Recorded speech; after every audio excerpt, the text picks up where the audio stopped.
بسم الله الرحمن الرحيم. الحمد لله نحمده ونستعينه ونستغفره ونعوذ بالله من شرور أنفسنا ومن سيئات أعمالنا. من يهده الله فلا مضل له ومن يضلله فلا هادي له، ونشهد أن لا إله إلا الله وحده لا شريك له، ونشهد أن سيدنا ومولانا محمدا عبده ورسوله صلى الله عليه وعلى آله وأصحابه وبارك وسلم تسليما كثيرا. أما بعد، فأعوذ بالله من الشيطان الرجيم. بسم الله الرحمن الرحيم. يا أيها الذين آمنوا من يرتد منكم عن دينه فسوف يأتي الله بقوم يحبهم ويحبونه أذلة على المؤمنين عزة على الكافرين يجاهدون في سبيل الله ولا يخافون لومة لائم ذلك فضل الله يؤتيه من يشاء والله واسع عليم. إنما وليكم الله ورسوله والذين آمنوا الذين يقيمون الصلاة ويؤتون الزكاة وهم راكعون ومن يتول الله ورسوله والذين آمنوا فإن حزب الله هم الغالبون. آمنت بالله صدق الله مولانا العظيم وصدق رسوله النبي الكريم ونحن على ذلك لمن الشاهدين والشاكرين والحمد لله رب العالمين. قابل احترام بزرگوں اور عزیز دوستوں اور ریسیور سے سننے والی میری معزز ماں بہنوں، سورہ مائدہ کی آیت نمبر 54 سے لے کر کے 56 تک پڑھی گئی ہے. 54, 55, 56. پہلی آیت میں اللہ تبارک و تعالی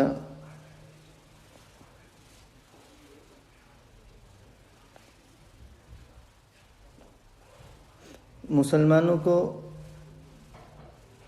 تنبیہ فرماتے ہیں، مومنین کو تنبیہ فرماتے ہیں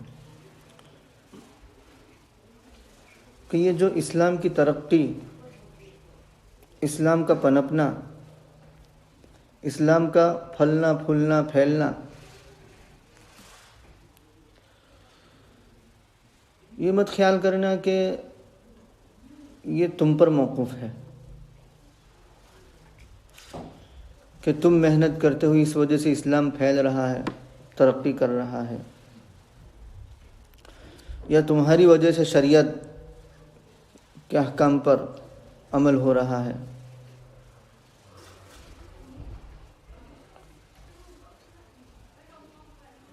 اللہ تبارک و تعالی اگر اے مومنوں تمہیں اپنے دین کی خدمت کے لیے استعمال کرتا ہے تو وہ اس کا احسان سمجھا کہ اس نے ہمیں منتخب کر لیا، ہمیں چن لیا. تم اپنا کمال مت سمجھو، منت منہ کہ خدمت سلطان کو نہیں. اس بات کا احسان مت رکھو کہ تم بادشاہ کی خدمت کرتے ہو، ولے منت ازو شناس کہ بخدمت بتاشتت، لیکن تمہیں اس کا احسان ماننا چاہیے کہ اس نے تمہیں اپنی خدمت کے لیے رکھا ہے. اگر بادشاہ اپنی خدمت کے لیے کسی کو متعین کر دے تو متعین ہونے والے کو بادشاہ کی خدمت پر مغرور نہیں ہونا چاہیے، فخر نہیں کرنا چاہیے. یہ تو اس کو احسان ماننا چاہیے کہ بادشاہ نے اسے منتخب کر لیا ہے، ورنہ 20 لوگ تھے.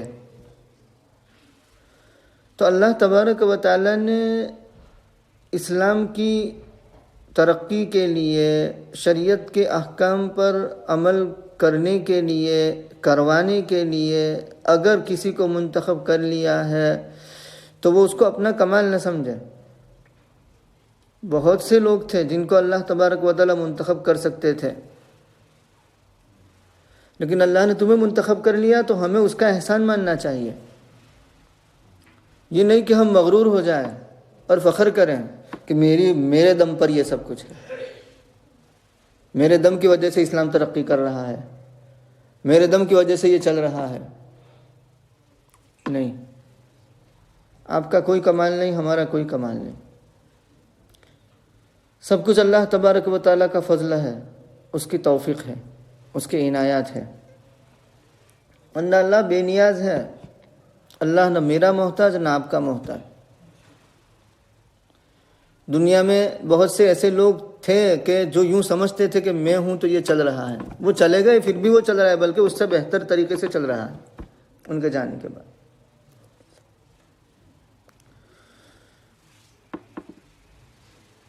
یمنون علیک ان اسلموا، کل رات ہمارے مصلی پر آیت گزری سورہ حجرات میں، یمنون علیک ان اسلموا، وہ احسان رکھتے ہیں آپ پر اس بات کا کہ وہ اسلام لائے۔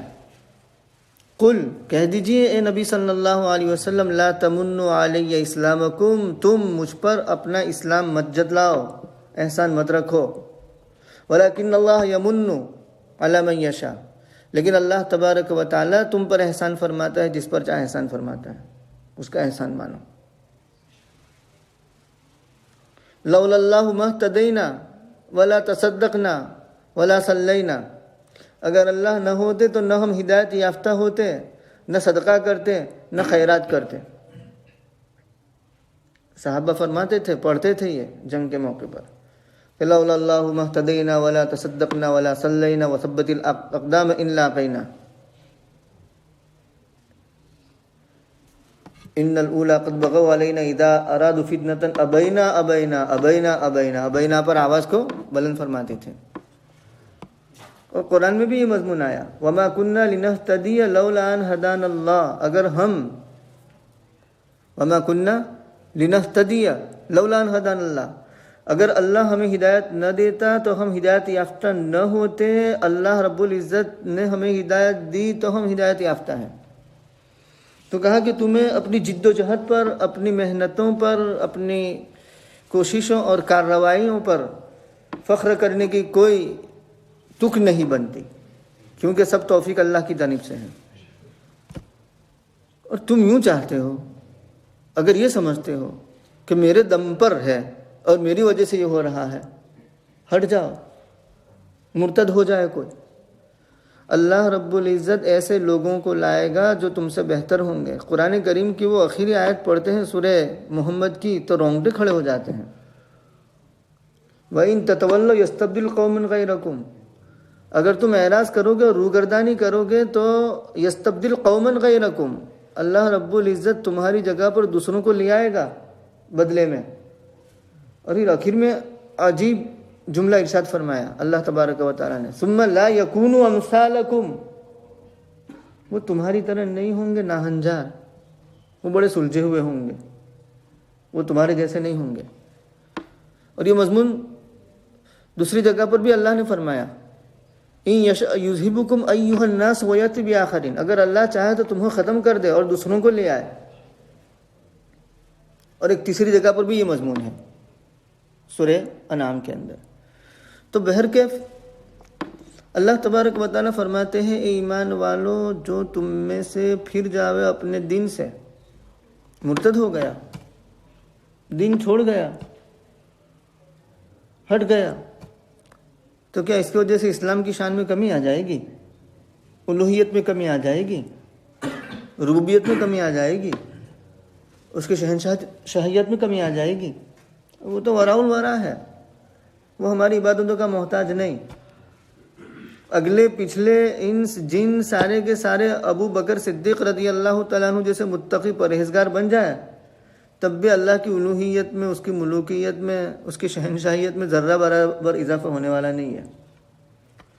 اور اگلے پچھلے جن انس سارے کے سارے قیامت تک آنے والے، اور جب سے دنیا بنی ہے تب سے، یہ سب ابو جہل بن جائے، فرعون بن جائے، اللہ فرماتے کہ میری ملوکیت، میری شہنشاہیت، میری الوہیت میں ذرہ برابر کمی آنے والی نہیں ہے۔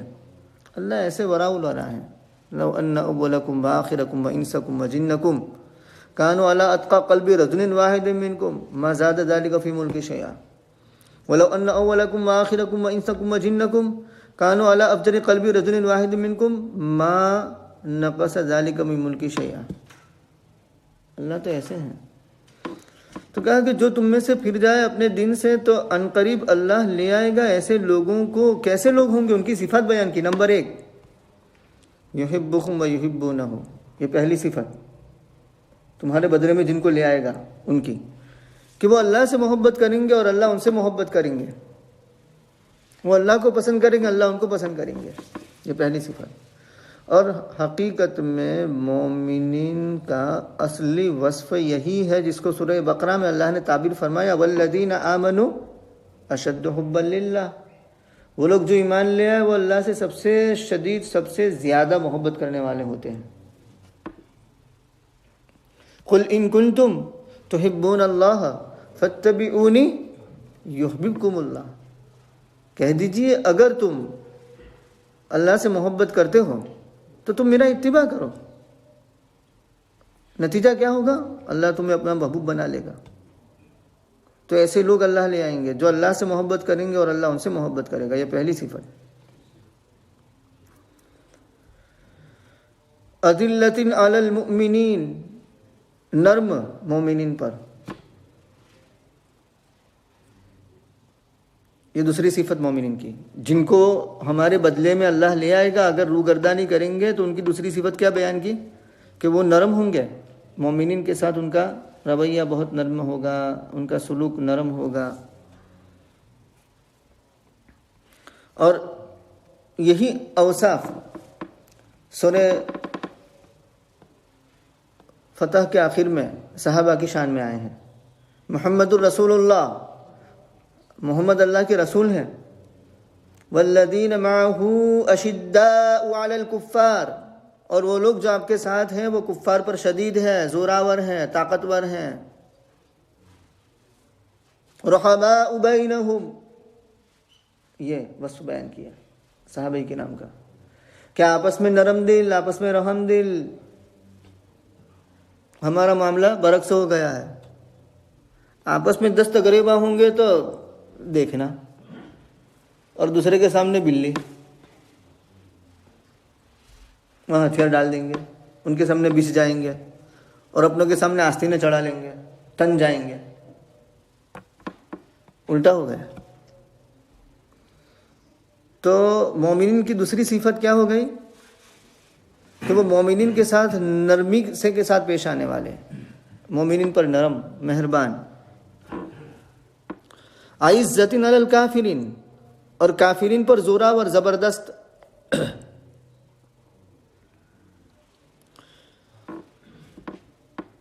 تیسری صفت یجاہدون فی سبیل اللہ، اللہ کے راستے میں جہاد کرتے ہیں. مطلب جد و جہد کرتے ہیں، ہر قسم کی دینی محنت آ گئی اس میں. جہاد تو اعلیٰ درجے کی عبادت ہے. اور جب اس روئے زمین اور کائنات کو بنانے والے اللہ تبارک و تعالیٰ تو اس کائنات پر حکم اسی کا چلنا چاہیے. ان الحکم الا للہ. یہ کہاں کا انصاف؟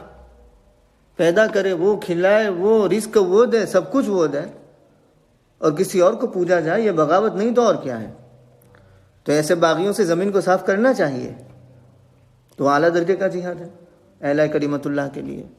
اس کے بعد درجات ہیں نیچے، دینی محنت کرنا، جد و جہد کرنا، اپنی جان اور مال کی قربانی دینا، یہ بھی جہاد ہے. تو یہ وصف بیان کیا کہ اللہ کے راستے میں جہاد کریں گے. وَلَا يَخَافُونَ لَوْمَةَ لَائِمٍ، کسی بھی ملامت کرنے والے کی ملامت سے ڈریں گے نہیں. یہ آخری وصف بیان کیا ان مومنین کا جن کو تمہارے بدلے میں لے آئے گا اگر تم مرتد ہو گئے.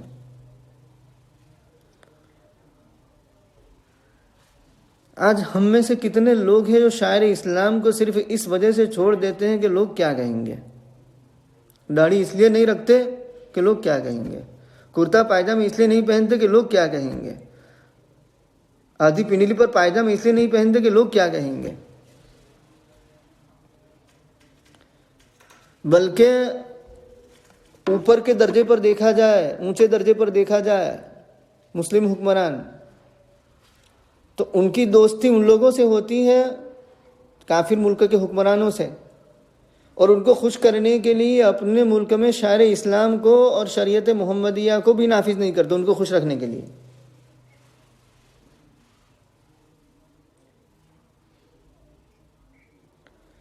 یعنی ان سے ایسی دوستی کیے ہوئے ہیں کہ ان کے سامنے بیچ جاتے ہیں، اور اسلامی ملک کے حکمراں ان پر سختیاں عائد کی جاتی ہیں، پابندی عائد کی جاتی ہے، قیدیں لگائی جاتی ہیں، شرطیں لگائی جاتی ہیں، اور دوسروں کے سامنے بیچ جاتے ہیں۔ یہ ہمارے مسلم حکمرانوں کا حال ہے۔ تو اوپر سے لے کر نیچے تک آپ دیکھتے چلے جائیے، دوسروں کو خوش کرنے کے لیے اپنا دین داؤ پر لگا دیں گے، اپنے اعمال داؤ پر لگا دیں گے، اپنا ایمان داؤ پر لگا دیں گے، حالانکہ تب بھی وہ خوش ہوں گے نہیں۔ وہ تو کب خوش ہوں گے؟ وَلَن تَرْضَ عَنْكَ الْيَهُودُ وَلَا النَّصَارَىٰ حَتَّىٰ تَتَّبِعَ مِلَّتَهُمْ۔ یہود اور نصارہ آپ سے خوش نہیں ہوں گے یہاں تک کہ آپ ان کی ملت کی پیروی کریں، یعنی پورے کے پورے ان کی ملت میں داخل ہو جاؤ۔ قُلْ إِنَّ الْهُدَىٰ هُدَى اللَّهِ، ہدایت تو اللہ تبارک و تعالیٰ کی جانب سے جو طے شدہ ہے وہی ہدایت ہے، وہی راستہ ہے، اور کوئی راستہ نہیں ہے۔ تو لا يخافون لومۃ لائم۔ حضرت ابراہیم علیہ السلام کی سیرت میں کیا آیا؟ قد کانت لکم اسوۃ حسنۃ فی ابراہیم والذین معہ، تمہارے لیے بہترین نمونہ ہے ابراہیم اور ان لوگوں کے بعد میں جو ان کے ساتھ تھے۔ آپ کی سیرت میں بہترین نمونہ ہے کیا؟ قد کانت لکم اسوۃ حسنۃ فی ابراہیم والذین معہ اذ قالوا لقومہم انا براء منکم، جب اپنی قوم سے کہا کہ ہم تم سے بیزار ہیں، ہم تم کو چھوڑ رہے ہیں، وَمِمَّا تَعْبُدُونَ مِن دُونِ اللَّهِ، اور اللہ کے علاوہ جن کی تم پوجا کرتے ان کو بھی چھوڑ رہے ہیں، وَكَفَرْنَا بِكُمْ وَبَدَا بَيْنَنَا وَبَيْنَكُمُ الْعَدَاوَةُ وَالْبَغْضَاءُ، ہمارے اور تمہارے درمیان عداوت اور بغضاء۔ تو مومن کافروں کے لیے سخت ہونے چاہیے۔ میں اس کا مطلب یہ نہیں ہے کہ میں یہاں آپ کو یہ بات سمجھانے جا رہا ہوں کہ کافروں پر ظلم کرو، نہیں۔ مومنین کو کافرین کے مقابلے میں اپنی اجتماعیت اور انفرادیت کے ایسے طور طریقے اختیار کرنے چاہیے کہ ان کے ذہن میں یہ بات بیٹھ جائے کہ یہ مسلم قوم سے پنگا لینا مشکل ہے، ان سے پنگا نہیں لیا جا سکتا، یہ بڑے زوراور ہیں، بڑے طاقتور ہیں، بڑے سلیقہ مند ہیں، بڑے مہذب لوگ ہیں، یہ کسی کو چھیڑتے نہیں، اور جب آ جائے تو پھر کسی کو چھوڑتے بھی نہیں ہے، پنگا لے لے تو کسی کو چھوڑتے بھی نہیں ہے۔ تو ایسی کیفیت کافرین ہمارے سلسلے میں محسوس کریں، ان پر ایسا رعب چھا جائے۔ یا ایھا الذین آمنوا قاتلوا الذین یلونکم من الکفار ولیجدوا فیکم غلظہ، وہ تم میں سختی کو محسوس کریں کہ نہیں یہ بڑے سخت لوگ ہیں۔ ظلم کرنے کو میں نہیں کہتا کہ ظلم کیا جائے، لیکن ہمارے طور طریقے انفرادی اور اجتماعی طور پر ایسے ہونے چاہیے کہ ان کے دل و دماغ پر یہ بات ثابت ہو جائے، ذہن میں بیٹھ جائے کہ ان لوگوں سے مقابلہ کرنا مشکل ہے۔ ذالک فضل اللہ، رہتی دنیا تک آنے والے تمام لوگوں کے لیے اس میں اللہ تبارک و تعالیٰ نے تنبیہ فرما دی کہ یہ جو کچھ اوپر دیا ہے اچھا اور صاف، دینی جد و جہد کی توفیق، یہ اللہ کا فضل ہے، جسے چاہے دیتے ہیں، اور کیوں نہ دے، اللہ بہت وسعت والے ہیں، کس کو کتنا دینا ہے، اور علم والے ہیں تو اپنے علم کے مطابق ہر ایک کو دیتے ہیں یہ ساری چیزیں، یہ سارے اوصاف۔ انما ولیکم اللہ ورسولہ، اس کے بعد کی آیت میں اللہ تبارک و تعالیٰ فرماتے ہیں کہ تمہارا ولی، تمہارا دوست اللہ ہے اور اس کا رسول ہے اور مومنین ہے، جو نماز قائم کرتے ہیں اور زکوٰۃ ادا کرتے ہیں اس حال میں کہ وہ رکوع میں ہوتے ہیں یا خشوع خضوع کرنے والے ہیں۔ اس آیت میں اللہ تبارک و تعالیٰ نے مومنین کی دوستی کو منحصر کر دیا تین چیزوں میں، کہ مومنین کا دلی اور قلبی تعلق تین ہی سے ہونا چاہیے، اللہ، اس کا رسول اور مومنین۔ ان کو چھوڑ کر کسی سے دوستی مت کرو، وہ دوستی تمہیں فائدہ نہیں دے گی۔ یا ایھا الذین آمنوا لا تتخذوا عدوی وعدوکم اولیاء، اے ایمان والو تم میرے دشمن کو اور تمہارے دشمن کو دوست مت بناؤ، کہ تلقون الیہم بالمودہ، کہ تم ان کی طرف محبت کا پیغام ڈالو، محبت کے جال ڈالو اور ان سے محبت کرنے لگو۔ لا يتخذ المؤمنون الکافرین اولیاء من دون المؤمنین، رواداری کا سلوک اپنی جگہ پر درست ہے، میں یہ نہیں کہتا کہ بد اخلاقی سے پیش آیا جائے۔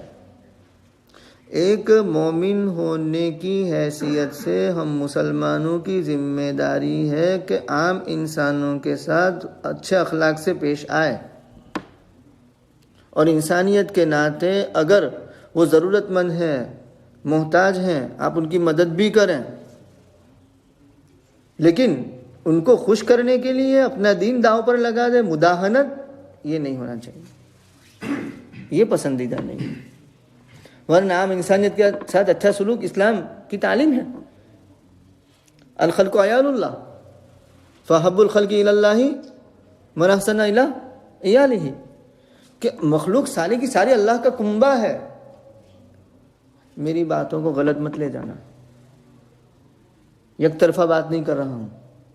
اللہ فرماتے ہیں کہ مخلوق ساری اللہ کا کنبہ ہے، اس میں اپنے غیر سب آ گئے۔ اور پھر یوں فرمایا نبی صلی اللہ علیہ وسلم نے کہ مخلوق میں سب سے بہتر وہ ہے جو اس کی کنبہ اور اس کے برادری کے ساتھ اچھا سلوک کرنے والا ہو۔ تو اس کے کنبے میں تو سبھی ہیں بھائی، کافر بھی اس کے بنائے ہوئے ہیں، مشرک بھی اس کے بنائے ہوئے ہیں، ایتھسٹ بھی اس کے بنائے ہوئے ہیں، سارے اس کے بنائے ہوئے ہیں، لیکن حدود اور قیود ہیں، بارڈر لائن ہے، اس بارڈر لائن کا خیال رکھتے ہوئے ان کے ساتھ تعلق رکھے جائیں۔ قلبی دوستی، دلی لگاؤ، کیونکہ بہت سے ایسی باتیں ان کے ساتھ پھر شیئر کرنی پڑتی ہیں، جیسے پچھلی نشست میں عرض کیا گیا تھا کہ اس کے بعد پھر مسلمانوں کو نقصان پہنچتا ہے، اسلام کو نقصان پہنچتا ہے، مسلمانوں کی حکومت میں رکھنا پڑتا ہے۔ تو اللہ تبارک و تعالیٰ نے اس آیت میں قلبی تعلق اور دلی جو دوستی ہے، فرینڈشپ ہے، اس کو منحصر کر دیا تین میں، اللہ، رسول اور مومنین۔ تمہارا دوست اللہ ہے، اس کا رسول ہے، اور وہ لوگ جو ایمان لائے۔ ان مومنین کے اوصاف بیان کیے، کون؟ الذین یقیمون الصلاۃ، مومنین جو نماز قائم کرتے ہیں، ویؤتون الزکوٰۃ، اور زکوٰۃ ادا کرتے ہیں اس حال میں کہ وہ رکوع میں ہیں یا وہ رکوع میں ہوتے ہیں۔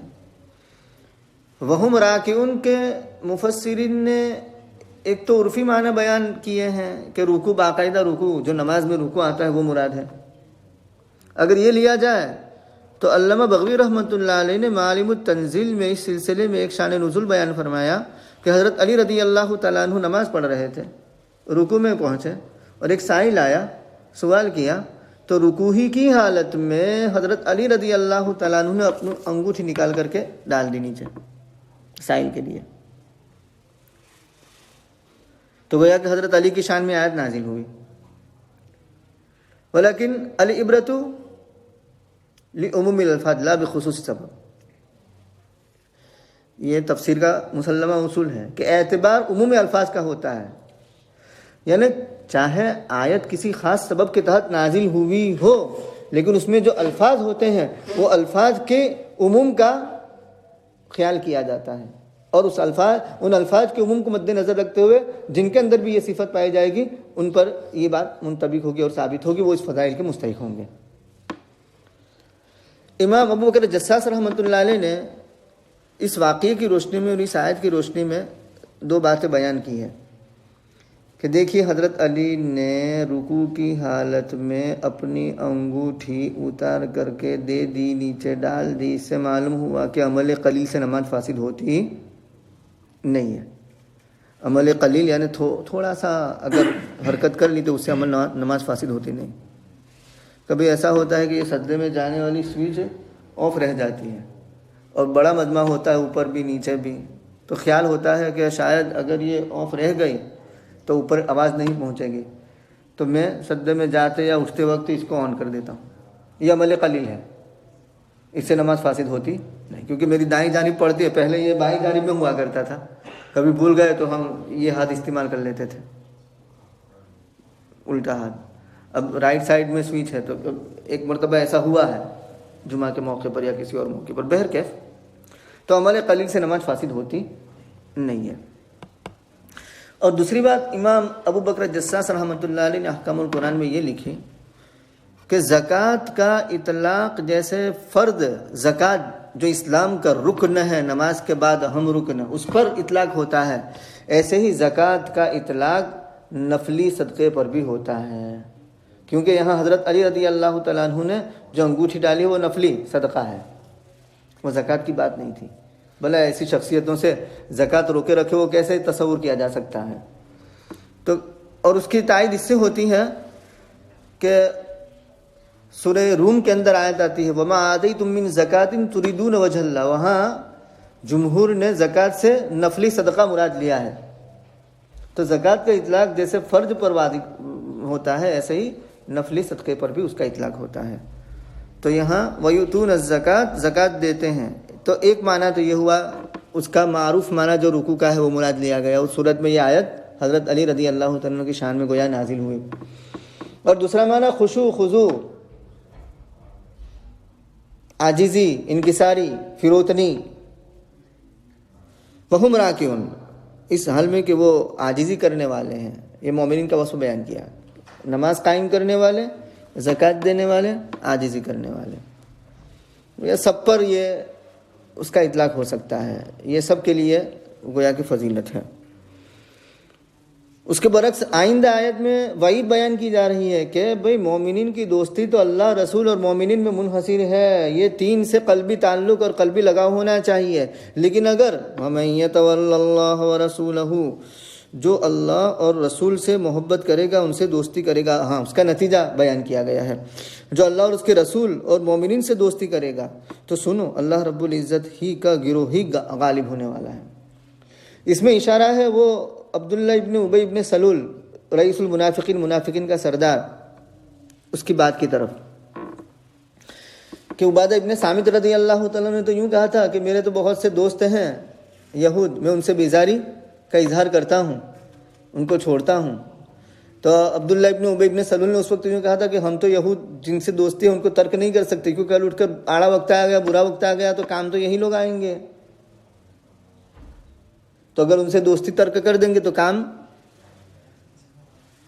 پھر نہیں بنے گا، ہمارا کام تو یہی لوگ آئیں گے ہمارے، اور کل اٹھ کر غالب یہی لوگ رہیں گے، تو ان سے ہم ترک تعلق کر سکتے ہیں نہیں ہے۔ تو اس کے جواب میں یہ کہا گیا ہے کہ سنو اللہ کا جو گروہ ہے وہی غالب رہنے والا ہے۔ عبداللہ ابن ابی ابن سلول رئیس المنافقین جو یوں سمجھتا ہے کہ یہ غیر لوگ یا جو دوسرے یہود ہیں وہ غالب آ جائیں گے، نہیں، اللہ کا گروہ غالب آنے والا ہے۔ اور یہ مضمون کئی جگہ پر آیا قرآن میں، کتب اللہ لاغلبن انا ورسولی، اللہ نے یہ بات لکھ دی ہے کہ میں اور میرے جو میں سے رسول ہیں بھیجے ہوئے ہیں وہی غالب رہیں گے۔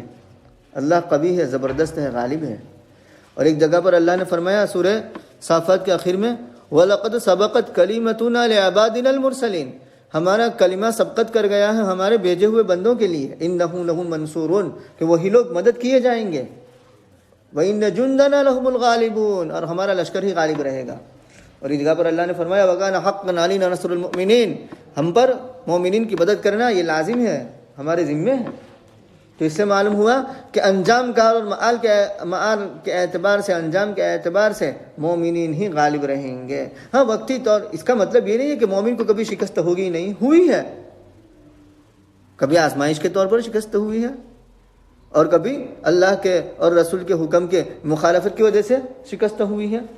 لیکن اگر مومنین اسلام پر اور شریعت پر صحیح طور پر کاربند رہیں گے تو انجام کار کے اعتبار سے وہی لوگ غالب آنے والے ہیں۔ لہذا یہ عبداللہ ابن ابی ابن سلول رئیس المنافقین کو جواب دیا گیا کہ اس کا یہ خیال کہ یہ لوگ غالب آ جائیں گے اور کل کام آئیں گے، تو یہ خیال اپنے ذہن سے نکال دے، غالب اللہ کا گروہ ہی ہونے والا ہے۔ سبحان اللہ و بحمدہ، سبحانک اللہم و بحمدک، اشہد ان لا الہ الا انت۔